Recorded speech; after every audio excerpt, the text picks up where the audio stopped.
شب برات موت کا فرشتہ گھر کیوں آتا ہے؟ رسول اللہ صلی اللہ علیہ وسلم نے فرمایا، جب شعبان کی 15ویں رات ہو تو قیام کرو اور دن کو روزہ رکھو، کیونکہ اللہ تعالیٰ آسمان کی طرف نزول فرماتے ہیں اور 4 لوگوں کو چھوڑ کر باقی سب کی بخشش کر دیتے ہیں، اور وہ 4 لوگ بسم اللہ الرحمن الرحیم۔ شب برات شعبان المعظم کی 15ویں رات کو شب برات کہا جاتا ہے۔ برات کا مطلب ہے نجات کی رات۔ اس رات کی خصوصیت یہ ہے کہ اس رات میں اللہ تعالیٰ اپنے نیک بندوں کو اپنی خصوصی رحمت سے نوازتا ہے۔ اس رات میں ہر عمل کا فیصلہ ہوتا ہے اور اللہ تعالیٰ اپنی مخلوق میں رزق تقسیم فرماتے ہیں اور پورے سال میں اپنے بندوں سے سرزد ہونے والے اعمال اور پیش آنے والے واقعات سے اپنے فرشتوں کو باخبر کرتے ہیں۔ حضرت ابوبکر صدیق رضی اللہ عنہ روایت کرتے ہیں کہ رسول اللہ صلی اللہ علیہ وسلم نے فرمایا، اٹھو شعبان کی 15 رات کو، اس لیے کہ یہ رات مبارک رات ہے۔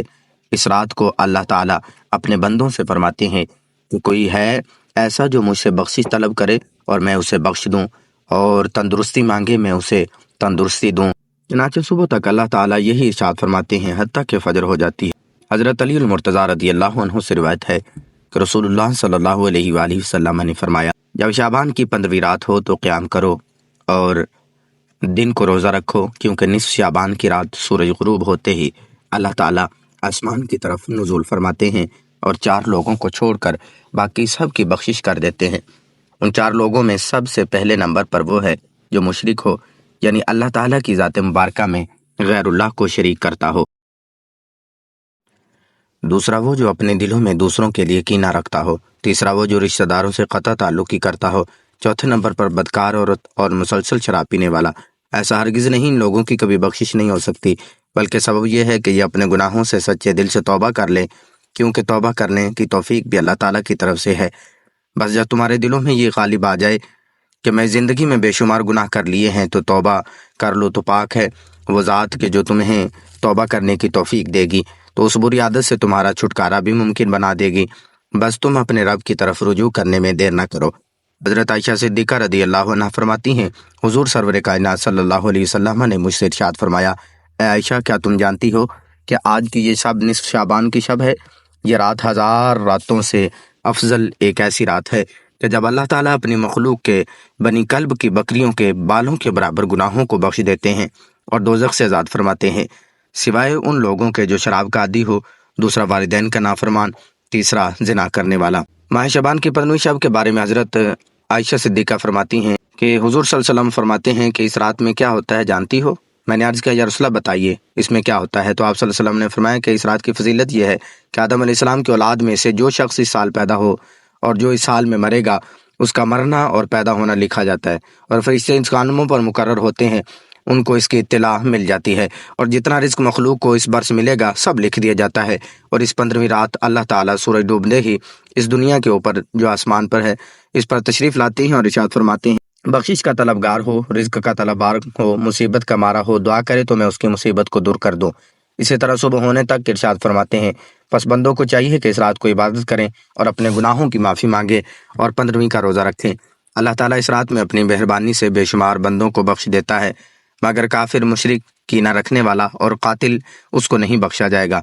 حضرت عائشہ فرماتی ہیں، ایک رات میں نے رسول اللہ صلی اللہ علیہ وسلم کو بستر پر نہ پایا تو میں پریشان ہو گئی۔ میں آپ کی تلاش میں گھر سے باہر نکلی، میں نے دیکھا کہ آپ قبرستان میں موجود ہیں، آپ کا سر مبارک آسمان کی طرف اٹھا ہوا ہے۔ اس رات اللہ تعالیٰ آسمان پر تشریف فرماتے ہیں اور بنو کلب کی بکریوں کے بالوں کے برابر انسانوں کو دوزخ سے آزاد کرتے ہیں۔ پھر فرمایا کہ تم آج رات مجھے عبادت کی آزادی دیتی ہو؟ میں نے عرض کیا، ضرور۔ پھر آپ نے نماز پڑھنا شروع کر دی اور قیام کیا، سورہ فاتحہ اور ایک چھوٹی سورت ملائی۔ پھر آپ سجدے میں چلے گئے، پھر آدھی رات تک سجدے میں رہے، پھر کھڑے ہو کر دوسری رکعت پڑھی اور پہلی رکعت کی طرح اس میں بھی قرات فرمائی اور چھوٹی سورت پڑھی، پھر آپ سجدے میں چلے گئے۔ یہ سجدہ صبح تک جاری رہا۔ میں دیکھتی رہی، جب آپ کو سجدے میں گئے زیادہ دیر ہو گئی تو مجھے اندیشہ ہوا کہ کہیں اللہ تعالیٰ نے اپنے رسول کی روح مبارک کو قبض تو نہیں کر لیا۔ پھر جب میرا انتظار طویل ہو گیا، بہت دیر ہو گئی، تو میں آپ کے قریب پہنچی اور میں نے رسول اللہ صلی اللہ علیہ وسلم کے تلووں کو چھوا تو آپ نے حرکت فرمائی، تو میں نے خود سنا آپ سسکنے کی حالت میں یہ الفاظ ادا فرما رہے تھے، الہی میں تیرے عذاب سے، تیرے عفو اور بخشش کی پناہ میں آتا ہوں، تیرے قہر سے تیری رضا کی پناہ میں آتا ہوں، تجھ ہی سے پناہ چاہتا ہوں، تیری ذات بزرگ و برتر ہے، میں تیری شیا نشان بیان نہیں کر سکتا، تو آپ ہی اپنی ثنا کر سکتا ہے اور کوئی نہیں کر سکتا۔ صبح کو میں نے عرض کیا کہ آپ سجدے میں ایسے کلمات ادا فرما رہے تھے کہ ویسے کلمات آپ کو ادا کرتے ہوئے میں نے کبھی نہیں سنا۔ حضور صلی اللہ علیہ وسلم نے دریافت فرمایا کہ تم نے ادا کر لیے؟ میں نے عرض کیا جی ہاں۔ آپ نے خود فرمایا خود بھی یاد کرو اور دوسروں کو بھی سکھا دو، کیونکہ جبریل امین نے سجدے میں مجھے ان کلمات کو ادا کرنے کا حکم دیا تھا۔ شب برات کی رات حضرت علی رضی اللہ عنہ عشاء کی نماز کے بعد گھر کی طرف جا رہے تھے۔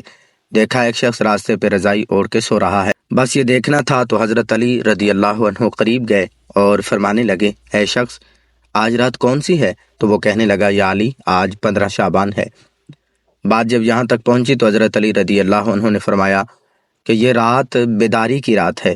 میں نے اللہ کے رسول صلی اللہ علیہ وآلہ وسلم سے سنا ہے کہ اس رات اللہ تعالیٰ آسمان کے فرشتوں کو حکم دیتا ہے کہ جاؤ زمین کی طرف، اور وہ فرشتے جب حضرت میکائیل اسرائیل کے پیچھے ہوتے ہیں، حضرت میکائیل اور حضرت اسرائیل ہر گھر میں آتے ہیں، کیونکہ اللہ کا حکم ہوتا ہے کہ اس رات اگر کوئی بندہ میرا گناہگار اپنے گناہوں کے لیے پچھتائے اور مجھ سے آنے والے وقت میں اچھے اعمال کا وعدہ کرے تو حضرت میکائیل اس کی تقدیر میں ترامیم کر کے آنے والے سال میں زیادہ سے زیادہ رزق اور فراوانی لکھنا۔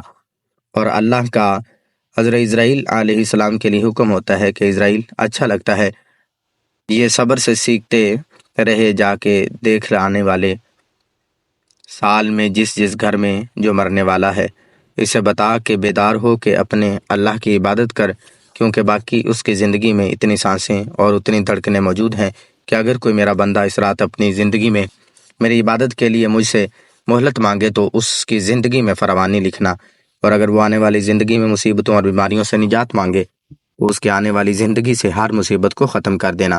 اے شخص اس رات تمہارے پروردگار کا حکم ہوتا ہے کہ اے فرشتوں جاؤ ہر گھر میں نگاہ ڈالو، آج کی رات کسی بھی انسان کی کوئی بھی دعا رد نہ ہونے پائے۔